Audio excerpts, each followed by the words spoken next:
చెప్పి ఆ రోడ్డు మీద వదిలేరు. మా వైఫ్ కారు మినీ కూపర్ దాన్ని టో చేసుకొని తీసుకొచ్చి ఆ గ్రౌండ్లో వదిలేరు. ఆ గ్రౌండ్లో వదిలి అక్కడ కర్చీఫ్లు కట్టుకొని రౌడీ షీటర్లందరూ దిగి దగ్గరుండి దాన్ని టో చేసుకొని మళ్ళీ తీసుకెళ్ళి అక్కడ వదిలేరు. ఇవన్నీ గురువారెడ్డి గారికి అవునా ఇంత గలీజ్గా ఎందుకు చేస్తున్నారు, ఇది బాగాలేదు మనోజ్ గారు అని చెప్పి సీఏ గారు చాలా ఫీల్ అవుతున్నారు కానీ యాక్షన్ తీసుకోలేదు. నేను వెళ్ళండి సార్ మా వాళ్ళు అన్నారంటే ఇంటికి వెళ్ళారు.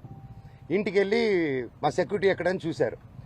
వచ్చేసారు సెక్యూరిటీ ఏమేస్తంటే నేను వెళ్ళి అడిగాను, వాళ్ళు ఎవరు లేరంటున్నారు మనోజ్ గారు అన్నారు.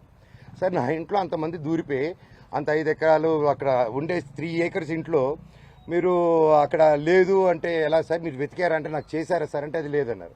అక్కడ లేరు మనోజ్ గారు నేను ప్రొటెక్ట్ చేస్తా అన్నారు. ఇది పొద్దునైంది.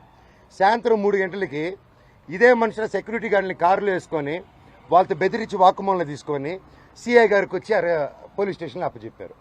ఇప్పుడు పొద్దున అదే సిఐ గారు అక్కడ ఎవరు లేరన్నారు. ఇప్పుడు తిరిగి అప్పచెప్పారు. సార్ మీకే ఇది చేశారు కదా, మీరే నాకు అఫీషియల్గా చెప్పున్నారు, కేసు కట్టండి సార్ అంటే కట్టట్లేదు. పోనీ వాళ్ళిద్దరు సెక్యూరిటీలు సార్ మమ్మల్ని కొట్టారని కేసు పెడుతుంటే వాళ్ళు కేసు తీసుకోవట్లేదు.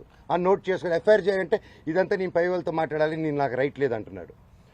పోనీ నేను జైపూర్ నుంచి ఒక పక్క పాప బర్త్డే సెలబ్రేట్ చేసుకుంటూ జైపూర్ నుంచి మెయిల్ పెట్టాను, సార్ ఇలా జరుగుతుంది, గివ్ ప్రొటెక్షన్, కనీసం నా పెట్స్కి ఏం చేయకుండా చూడండి అనేసి యాజ్ సింపుల్గా నేను పెట్టాను. దానికి కలెక్టరేట్కి పెట్టాను, అందరికీ పెట్టాను. పెడితే నో రిప్లై. దానికి నేను డిజిటల్ సిగ్నేచర్ చేసి పంపించాను, నో రిప్లై. ఇవంతా చల్లవు అని చెప్పి సీఏ గారు చెప్పారు. పోనీ కంప్లైంట్ వచ్చింది కదా సార్ యాక్షన్ తీసుకుంటే లేదు. సరే నేను ఊరి నుంచి వచ్చాను.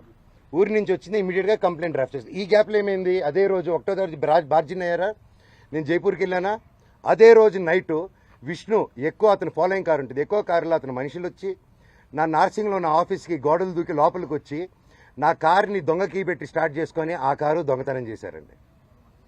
అంటే ఎందుకు ఇంత దరిద్రానికి దిగజారుతున్నాడో నాకు అర్థం కావట్లేదు. ఎందుకింత నేను కేవలం నా కన్నప్ప మీదకి నా భైరవం వదులుతాను, ఇది కాదు మనం పోట్లాడాలంటే ఎండి ధరల మీద పోరాడదాం.